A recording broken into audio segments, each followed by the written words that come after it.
వెళ్లకుండా అక్కడ ఉన్నటువంటి బీజేపీ వాళ్ళని కానీ హిందువులు కానీ మీ అంత చూస్తాం ఈ ఆట నుంచి మీకు మొదలైంది కౌంటర్ మీ అంతం చూస్తామని తెలుస్తున్నారు.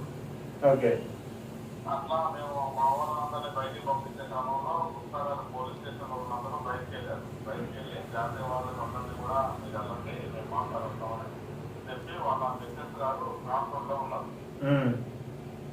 వాళ్ళ మిస్సెస్ వెళ్ళిన క్రమంలో ఈ ముస్లిం గుండా అందరూ కలిసి ఆయన మీద మొక్కుబడిగా దాడి చేశారు. అక్కడ కూడా వాళ్ళ చైన్ ఒకటి పోయింది. ఓకే. సెల్ ఫోన్ పోతే మనకు దొరికింది.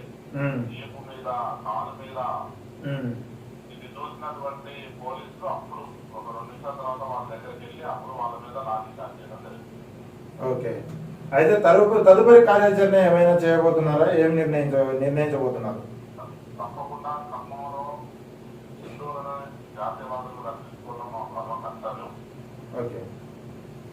ఇటువంటి అసాంఘిక కార్యకలాపాలకు పాల్పడేటువంటి ఎవరినైనా శిక్షించే వరకు కూడా మేము వదిలిపెట్టాం. ఓకే. జాతీయవాదుల తరఫున పోరాడాలి. ఓకే. ఓకే.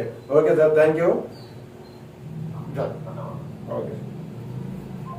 అయితే ఇదే కోణంలో నిన్న జరిగిన ఉద్రిక్తత దృష్ట్యా రాత్రి జరిగిన ఉద్రిక్తత దృష్ట్యా దాదాపుగా సిపి గారు తర్వాత లోకల్ ఏసీపీ స్థానిక ఏసీపీ కలువ చేసుకొని ఇది బంధుని మీరు మా మాట పైన బంధుని విరమించాల్సి వస్తుంది, ఎవరైతే పాకిస్తాన్ జిందాబాద్ ఎవరైతే అని ఉన్నారో వాళ్ళపైన దేశద్రోహం కేసు పెట్టి మీకు న్యాయం చేసే విధంగా అయితే పోరాటం చేస్తా చర్యలు తీసుకుంటామని చెప్పేసి చెప్పడం జరిగింది. దయచేసి ఈసారికి ఏదైతే బంధును పిలుపునిచ్చారో ఆ బంధును వాయిదా వేసుకోండి, మేము చర్యలు తీసుకుని ఎడల మీరు బంధుకు పిలుపునివ్వండి అని చెప్పేసి చెప్పినందువల్ల మేము ఈ రోజు బంధుకు వాయిదా వేయడం జరిగిందని చెప్పేసి ఖమ్మం జిల్లా బీజేపీ అధ్యక్షులు ఎన్ కోటేశ్వరరావు గారు అయితే మనతో ఫోన్ ఇన్ లో చెప్పడం జరిగింది.